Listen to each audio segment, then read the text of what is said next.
Hello friends, welcome to our YouTube channel. ನೋಡಿ, ಒಂದು ಚಿಕ್ಕ ಕ್ಲಾರಿಫಿಕೇಶನ್ ಕೊಡಬೇಕಾಗಿತ್ತು. ಹಲವಾರು ವಿದ್ಯಾರ್ಥಿಗಳು ನನಗೆ ಮೆಸೇಜ್ ಮಾಡಿದ್ದಾರೆ. ಸುಪ್ರೀಂ ಕೋರ್ಟಿನ ಒಂದು ಮಹತ್ವದಾದಂಥ ತೀರ್ಪು ಬಂದಿದೆ ಇದೇ ಫ್ರೈಡೆ. ಆಲ್ರೆಡಿ ನಾನು ಈ ಒಂದು ಮೀಸಲಾತಿ ಪ್ರಕರಣವನ್ನು ಕುರಿತು ವಿಸ್ತಾರವಾಗಿ ವಿಡಿಯೋನ ಮಾಡಿದ್ದೀನಿ. ಅದರೊಳಗೂ ಕೂಡ ಈ ವಿಷಯವನ್ನು ಕವರ್ ಮಾಡಿದ್ದೀನಿ. ಇದು ಆದಮೇಲೆ 2020ರಲ್ಲಿ ಕೇರಳ ಹೈಕೋರ್ಟ್ ನೀಡಿರುವಂಥ ಜಡ್ಜ್ಮೆಂಟ್ ಅನ್ನ ಕ್ಯಾನ್ಸಲ್ ಮಾಡಿ ಸುಪ್ರೀಂ ಕೋರ್ಟ್ ಮಹತ್ವದಾದಂಥ ಒಂದು ತೀರ್ಪನ್ನ ನೀಡಿದೆ. ಇದು ಶೆಡ್ಯೂಲ್ಡ್ ಕಾಸ್ಟ್ ಮತ್ತು ಶೆಡ್ಯೂಲ್ಡ್ ಟ್ರೈಬ್ ಅವರ ಒಂದು ಮೀಸಲಾತಿಯನ್ನ ಕುರಿತು ಮತ್ತಷ್ಟು ಕ್ಲಾರಿಫಿಕೇಶನ್ ಅನ್ನ ಕೊಟ್ಟಿದ್ದಾರೆ. ಅದು ಏನು ಅಂದ್ರೆ, ನೋಡಿ, ಸಾಮಾನ್ಯ ವರ್ಗದ ಕೋಟಾದ ಕಟ್ಟಪ್ ಅಂಕಗಳಿಗಿಂತ ಹೆಚ್ಚು ಅಂಕಗಳನ್ನು ಪಡೆದ ಮೀಸಲು ವರ್ಗದ ಅಭ್ಯರ್ಥಿಗಳನ್ನು ಕಡ್ಡಾಯವಾಗಿ ಸಾಮಾನ್ಯ ಪ್ರವರ್ಗದಡಿ ಪರಿಗಣಿಸಬೇಕು ಅಂತ ಹೇಳಿ ಸುಪ್ರೀಂ ಕೋರ್ಟ್ ಹೇಳಿದೆ. ಅಂದ್ರೆ ಏನಪ್ಪಾ ಅಂದ್ರೆ, ಯಾರ್ಯಾರೆಲ್ಲ ಪೊಲೀಸ್, PC ಮತ್ತು PSI ಎಕ್ಸಾಮ್ಸಿಗೆ ಯಾರ್ಯಾರು ಓದ್ತಿದ್ದೀರಿ, ನಿಮಗೆ ಇದು ಇಂಪಾರ್ಟೆಂಟು. ಆಮೇಲೆ ಇದೇ ಒಂದು ಇದಕ್ಕೂ ಕೂಡ ಅಪ್ಲೈ ಆಗುತ್ತಾ ಅಂತ ಕೇಳಿದಾಗ ಸುಪ್ರೀಂ ಕೋರ್ಟಿನ ಜಜ್ಮೆಂಟ್ಸ್ಗಳು ಎಲ್ಲ ಎಕ್ಸಾಮ್ಗೂ ಅಪ್ಲೈ ಆಗ್ತವೆ.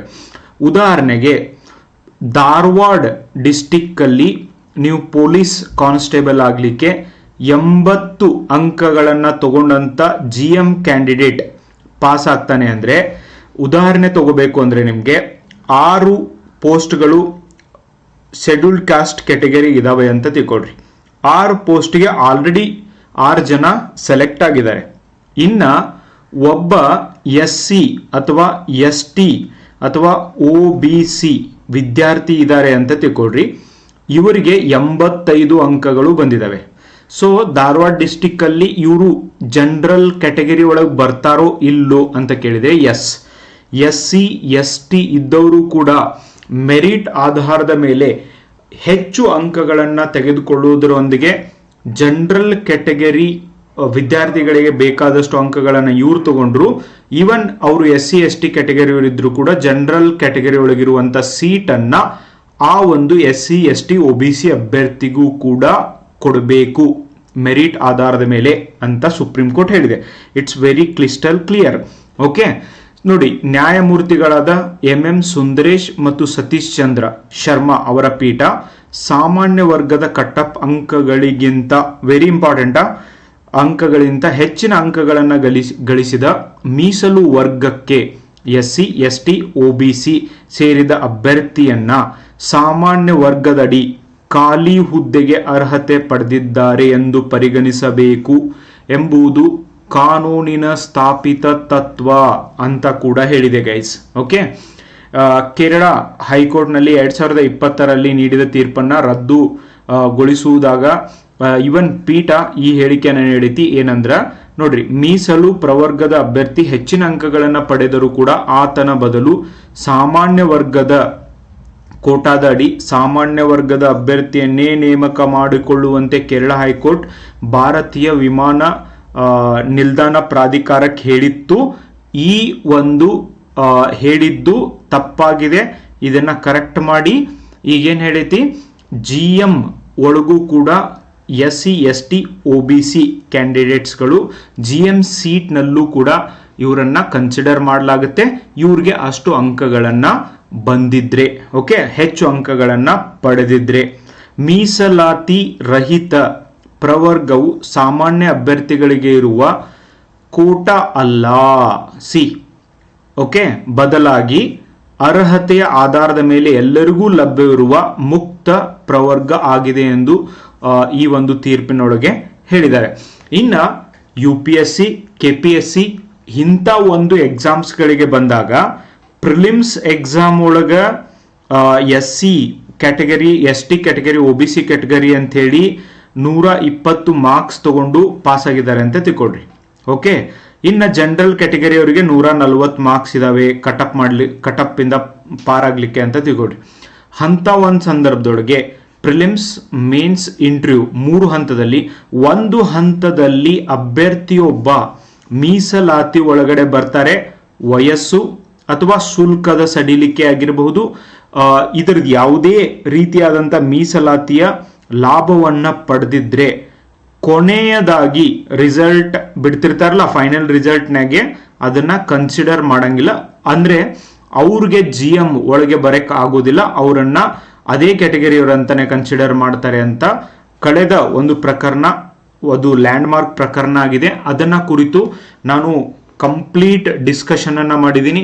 ಅದು ಕೂಡ ನಮ್ಮ ಒಂದು ಸುಪ್ರೀಂ ಕೋರ್ಟ್ನ ಲ್ಯಾಂಡ್ ಮಾರ್ಕ್ ಜಜ್ಮೆಂಟ್ಸ್ ನಿಮಗೆ ಪೋರ್ಟಲ್ ಒಳಗೆ ಸಿಗ್ತದೆ ಗೈಸ್.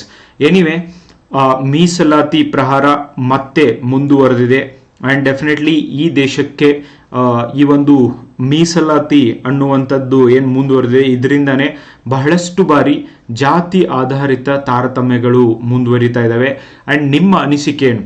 ಲಾಸ್ಟ್ ವಿಡಿಯೋದ ಕೆಳಗಡೆ ಹೈಯೆಸ್ಟ್ ಕಮೆಂಟ್ಸ್ ಅನ್ನ ಮಾಡಿದ್ರ, ಅದಕ್ಕೆ ತುಂಬಾ ಧನ್ಯವಾದಗಳು. ನಾನು ಮೊದಲು ಹೇಳಿದ್ದೆ, ನಾವು ಯಾರು ಕೂಡ ಈ ಮೀಸಲಾತಿ ವಿರೋಧಿಗಳಲ್ಲ, ಆದರೆ ನಿಜವಾಗ್ಲೂ ಮೀಸಲಾತಿಯಿಂದಾಗಿ ಎಷ್ಟು ಜನರಿಗೆ ಹೆಲ್ಪ್ ಆಗ್ತಾ ಇದೆ ಆ್ಯಂಡ್ ಮೀಸಲಾತಿ ತಗೊಂಡವ್ರಿಗೆ ಹೊಳ್ಳಿ ಮುಳ್ಳಿ ಮೀಸಲಾತಿ ಸಿಗ್ತಾ ಇದ್ರೆ, ಏನು ಇಲ್ಲದೆ ಇರೋರು ಇನ್ನೂವರೆಗೆ ಆದರೂ ಮೀಸಲಾತಿ ಅಂದರೆ ಗೊತ್ತಿಲ್ಲದೆ ಇರುವಂಥ ಎಷ್ಟೋ ಜನ ನಮ್ಮ ದೇಶದೊಳಗೆ ಇದ್ದಾರೆ. ಸೊ ಅಂಥವ್ರಿಗೆ ಮೀಸಲಾತಿ ಸಿಗಬೇಕು, ಬುಡಕಟ್ಟು ಜನಾಂಗದವರಿಗೆ ಸಿಗಬೇಕು ಆ್ಯಂಡ್ ಎಲ್ಲರಿಗೂ ಮೀಸಲಾತಿ ಸಿಗಬೇಕು ಶಿಕ್ಷಣವನ್ನು ಪಡಿಲಿಕ್ಕೆ ಮಾತ್ರ. ಓಕೆ, ಆದರೆ ಉದ್ಯೋಗ ಅಂತ ಬಂದಾಗ definitely we need to apply, like ಉದ್ಯೋಗದ ಕ್ಷೇತ್ರದೊಳಗೆ ಬಂದಾಗ ಅವರಿಗಿರುವಂಥ ಜ್ಞಾನ, ಸ್ಕಿಲ್ ಆಗಿರ್ಬೋದು, ಕ್ವಾಲಿಫಿಕೇಶನ್ ಆಗಿರ್ಬೋದು, ಅವುಗಳನ್ನು ನೋಡದೆ ಯಾರಿಗೂ ಕೂಡ ಈ ಒಂದು ಜಾಬ್ಸ್ಗಳನ್ನ ಕೊಡಬಾರ್ದು. ಕೊಟ್ಟರೆ ಗವರ್ನೆನ್ಸ್ ಅಂತ ಏನಿದೆ ಅದು ಸಫರ್ ಆಗುತ್ತೆ. ಸೊ ಅದರಿಂದನೇ ಇವತ್ತು ಯಾರು ಯಾವ ಕೆಲಸವನ್ನ ಕರೆಕ್ಟಾಗಿ ಮಾಡಬೇಕು ಅವರು ಮಾಡ್ತಾ ಇಲ್ಲ. ಅದರಿಂದಾನೇ ನಮ್ಮ ದೇಶದೊಳಗೆ ಇಷ್ಟೆಲ್ಲ ಸಮಸ್ಯೆಗಳು ಇದಾವೆ, ಇನ್ಕ್ಲೂಡಿಂಗ್ ಟೀಚರ್ಸು ಕೂಡ ನಾನು ಹೇಳಕ್ಕೆ ಇಷ್ಟಪಡ್ತೀನಿ ಗೈಸ್. ಆ್ಯಂಡ್ ದಟ್ಸ್ ವೈ ಅವರವರ ಕೆಲಸವನ್ನ ಮಾಡಲಿಕ್ಕೆ ಅದಕ್ಕೆ ಇಂಟ್ರೆಸ್ಟ್ ಇರುವವರು ಮತ್ತು ಅದಕ್ಕೆ ಕ್ವಾಲಿಫೈ ಇರುವವರು, ಅಷ್ಟು ಸ್ಕಿಲ್, ಅಷ್ಟು ಕೌಶಲ್ಯಗಳಿರುವವರಿಗೆ ಆ ಒಂದು ಜಾಬ್ಸ್ಗಳು ಸಿಗಬೇಕು. ಸೊ ಹೀಗಾಗಿ ಹೆಚ್ಚು ಅಂಕಗಳನ್ನು ಪಡೆದಂಥ ಅಭ್ಯರ್ಥಿ, ಇನ್ ಕೇಸ್ ಅವರು SC ST OBC ಆಗಿದ್ರೂ ಕೂಡ ಸಾಮಾನ್ಯ ವರ್ಗದ ವಿದ್ಯಾರ್ಥಿಗಳಿಗಿಂತ ಹೆಚ್ಚು ಅಂಕ ಪಡೆದಿದ್ರೆ ಅಥವಾ ಅವರು ಪಡಿಬೇಕಾದಷ್ಟು ಅಂಕಗಳನ್ನ ಪಡೆದ್ರೆ ಅವ್ರನ್ನೂ ಕೂಡ ಸಾಮಾನ್ಯ ವರ್ಗದ ವಿದ್ಯಾರ್ಥಿ ಅಂತಾನೆ ಕನ್ಸಿಡರ್ ಮಾಡಬೇಕು ಅಂತ ಸುಪ್ರೀಂ ಕೋರ್ಟ್ ಕ್ಲಿಯರ್ ಕಟ್ ಆಗಿ ಹೇಳೈತಿ. ಕೇರಳ ಹೈಕೋರ್ಟ್ ನೀಡಿರುವಂಥ ಜಜ್ಮೆಂಟನ್ನು ಇದು ಬದಲಾವಣೆ ಮಾಡೈತಿ. ಓಕೆ, ಸೊ ಐ ಹೋಪ್ ನಿಮಗೆ ಇದು ಕ್ಲಿಯರ್ ಕಟ್ ಆಗಿ ಅರ್ಥ ಆಗಿದೆ ಅಂತ ನಾನು ಎಕ್ಸಾಂಪಲ್ ಮೂಲಕ ಹೇಳಿದ್ದೀನಿ. ಸೊ ಯಾರ್ಯಾರೆಲ್ಲ PC PSI ಎಕ್ಸಾಮ್ಸ್ಗಳಿಗೆ ಓದ್ತಿದ್ದೀರಿ, ನೀವು ಆರಾಮಾಗಿ ಓದ್ಬೋದು ಗೈಸ್. ಇದು ಎಲ್ಲ ಕ್ಯಾಟಗರಿಗಳಿಗೂ ಕೂಡ, ಎಲ್ಲ ರಾಜ್ಯಗಳಿಗೂ ಕೂಡ ಅಪ್ಲೈ ಆಗುತ್ತೆ.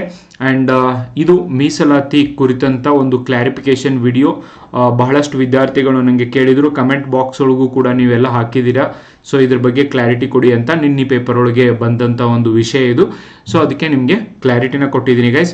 ದೋಸ್ who are preparing for PC and PSI exam, ನಾಳೆ ಅಂದರೆ ಸೋಮವಾರ 18th ಜನವರಿಯಿಂದ PSI paper 1 and even PC paper ಕೂಡ, GK ಪೇಪರ್ ಕೂಡ ನಮ್ಮ ಸಂಸ್ಥೆಯಲ್ಲಿ ಬ್ಯಾಚ್ಗಳು ಪ್ರಾರಂಭ ಆಗ್ತಿದ್ದಾವೆ.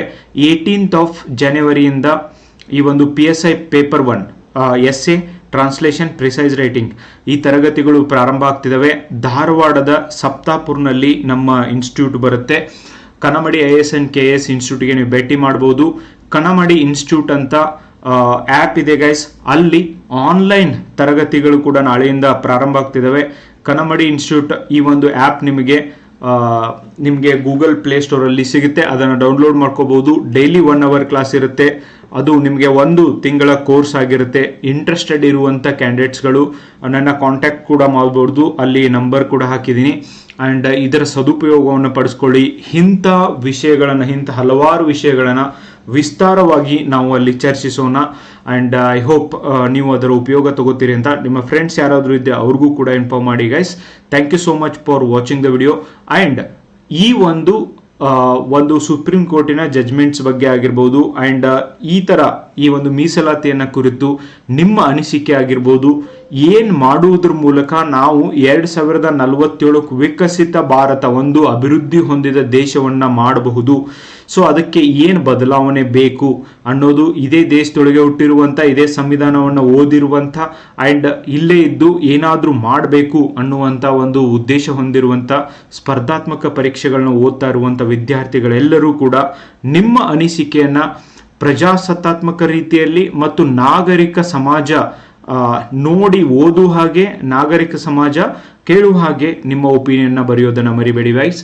Thank you so much for watching the video. Bye.